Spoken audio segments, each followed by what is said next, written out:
Swastiastu. Halo semua, perkenalkan nama saya Putu Ayu Masyani Cantika Dewi, NIM 190111010. Saya merupakan mahasiswa dari Administrasi Rumah Sakit, Fakultas Ilmu Kesehatan, Universitas Bali Internasional. Baik, hari ini saya akan mempresentasikan materi dari mata kuliah Manajemen Mutu Pelayanan Kesehatan, yaitu tentang Total Quality Management. Nah, sebelum kita lanjut ke materi, ada yang tahu nggak sih apa itu penjaminan mutu pelayanan kesehatan? Penjaminan mutu pelayanan kesehatan adalah upaya yang sistematis dan berkesinambungan dalam memantau dan mengukur mutu, serta melakukan peningkatan mutu yang diperlukan agar mutu layanan kesehatan senantiasa sesuai dengan standar layanan kesehatan yang telah disepakati. Cakupan kegiatan jaminan mutu pelayanan kesehatan. Nah, jaminan mutu pelayanan kesehatan mencakup beberapa kegiatan, yaitu yang pertama mengetahui kebutuhan dan harapan pasien atau masyarakat yang menjadi pelanggan eksternal layanan kesehatan. Yang kedua, menggunakan semua kemampuan dan bakat orang yang terdapat dalam instansi pelayanan kesehatan. Yang ketiga adalah membuat keputusan berdasarkan fakta atau data, bukan perkiraan atau dugaan. Nah, yang keempat adalah bekerja dalam kelompok yang terdiri dari setiap orang yang terlibat dengan pengakuan bahwa semua tenaga kesehatan merupakan sumber daya mutu dan produktivitas, sehingga setiap tenaga kesehatan akan merasa bahwa kontribusinya kepada instansi pelayanan kesehatan itu dihargai. Nah, yang kelima adalah menghindarkan pemborosan setiap bagian instansi pelayanan kesehatan, layanan kesehatan termasuk waktu, karena waktu adalah uang. Nah, yang keenam adalah mengelola semua proses untuk menghasilkan apa yang dianggap penting, tetapi pada saat yang sama harus mendorong orang menjadi inovatif dan kreatif.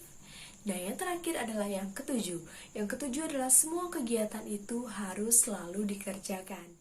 Baik, selanjutnya adalah tahapan pendekatan jaminan mutu layanan kesehatan. Nah, tahapan pendekatan jaminan mutu layanan kesehatan dilaksanakan melalui 4 tahapan, yaitu yang pertama, tahapan sadar mutu, yang kedua, penyusunan standar, kemudian yang ketiga adalah mengukur apa yang telah dicapai, kemudian yang terakhir, yang keempat adalah membuat rencana peningkatan mutu layanan kesehatan yang diperlukan. Nah, selanjutnya adalah siklus jaminan mutu pelayanan kesehatan.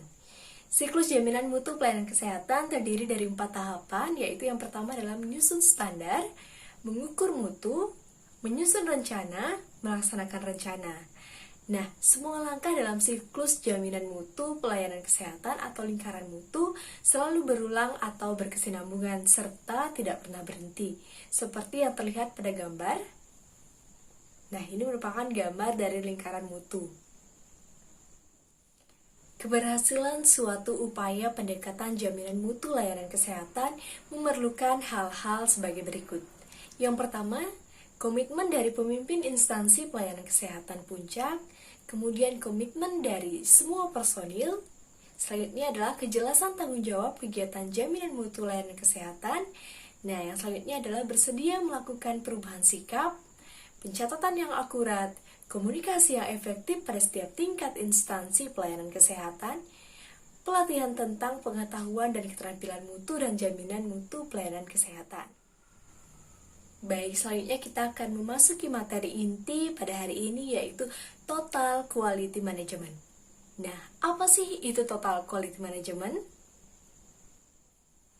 Nah, Total Quality Management atau biasa disingkat dengan TQM adalah suatu cara pendekatan dalam upaya meningkatkan efektivitas, efisiensi, dan responsif instansi pelayanan kesehatan dengan melibatkan seluruh staf atau karyawan dalam segala proses, aktivitas, meningkatkan mutu dalam rangka memenuhi kebutuhan atau tuntutan konsumen pengguna jasa instansi pelayanan kesehatan. Selanjutnya merupakan perkembangan mutu.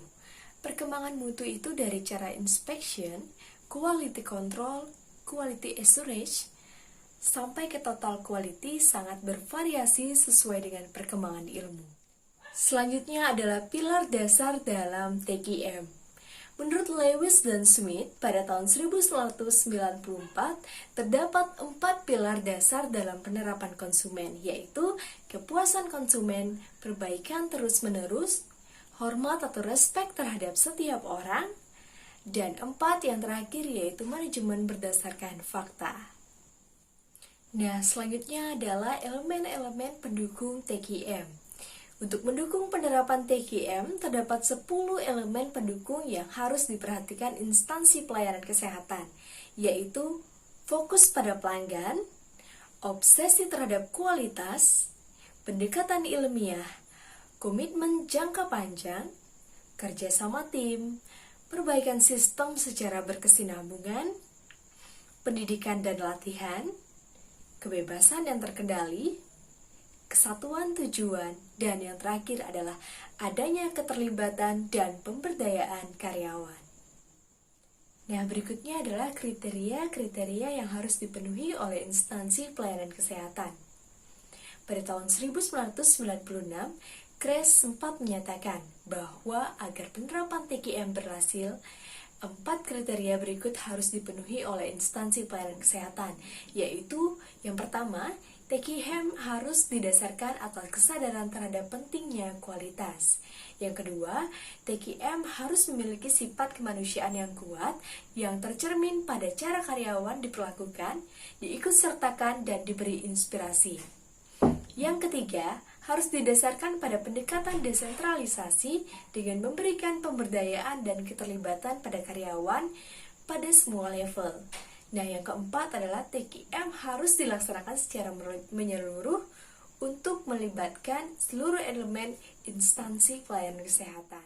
Nah, yang selanjutnya adalah pedoman dalam penerapan TQM.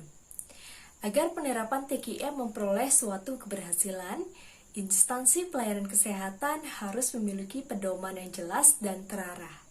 Nah, dalam penerapan TQM, instansi pelayanan kesehatan bisa memacu pada atribut efisiensi yang dikemukakan oleh Oakland pada tahun 1994, yaitu terdiri dari komitmen, konsistensi, kompetensi, hubungan, komunikasi, kredibilitasi, perasaan, kesopanan, kerjasama, kemampuan, kepercayaan, dan yang terakhir adalah kritik.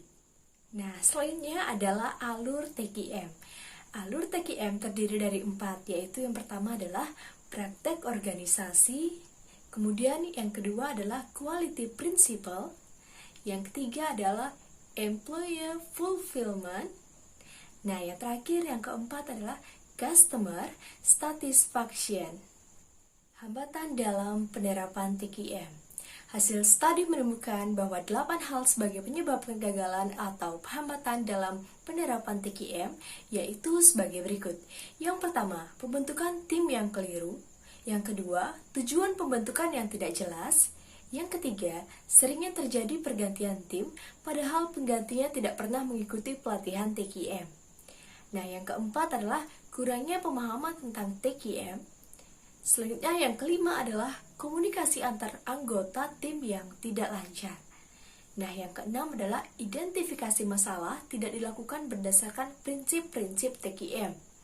Yang ketujuh, prinsip-prinsip TQM tidak dilaksanakan secara menyeluruh pada semua lapisan manajemen.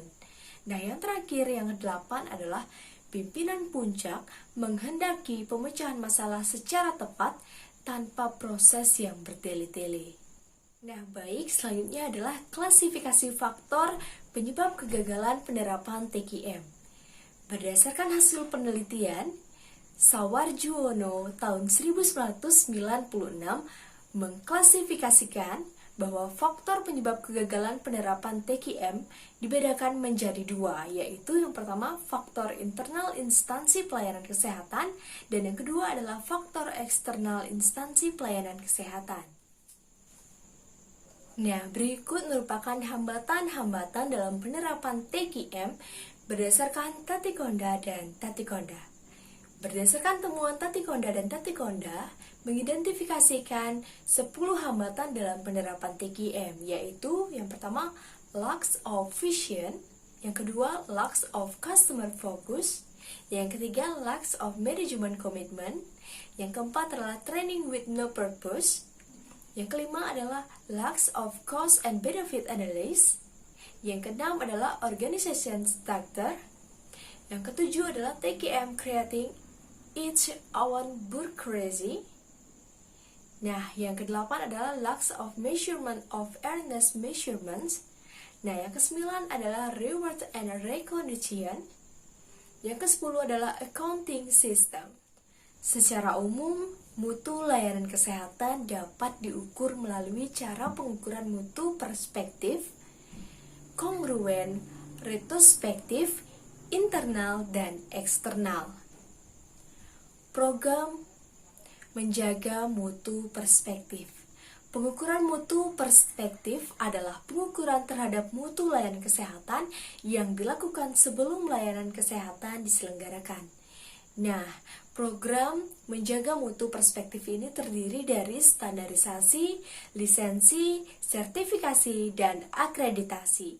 Selanjutnya adalah menjaga mutu kongruen.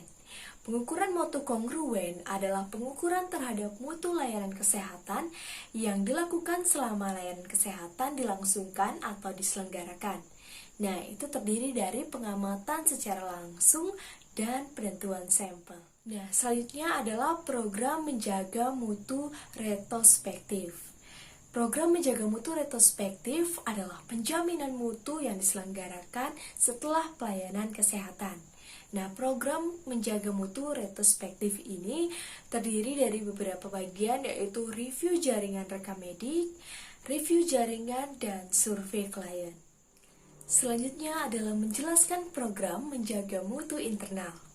Program menjaga mutu internal adalah organisasi yang bertanggung jawab menyelenggarakan program menjaga mutu berada dalam institusi yang menyelenggarakan layanan kesehatan. Jika ditinjau dari peranan para pelaksanaannya, secara umum dapat dibedakan atas dua macam, yaitu yang pertama, para pelaksana program penjaga mutu yang terdiri dari para ahli yang tidak terlibat dalam pendidikan kesehatan, yang secara khusus diberikan wewenang dan tanggung jawab menyelenggarakan program penjaga mutu. Nah, yang kedua adalah program pelaksanaan program penjaga mutu, yaitu mereka yang menyelenggarakan pendidikan kesehatan menjadi semacam gugus kendali mutu sebagaimana yang dibentuk di dalam dunia industri.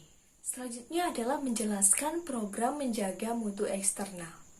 Program menjaga mutu eksternal adalah suatu organisasi yang bertanggung jawab menyelenggarakan program menjaga mutu dibentuk berada di luar organisasi yang menyelenggarakan pelayanan kesehatan. Biasanya organisasi ini dibentuk dalam suatu wilayah kerja tertentu atau untuk kepentingan tertentu. Dibentuklah suatu organisasi di luar institusi yang menyelenggarakan layanan kesehatan yang diserahkan tanggung jawab menyelenggarakan program menjaga mutu.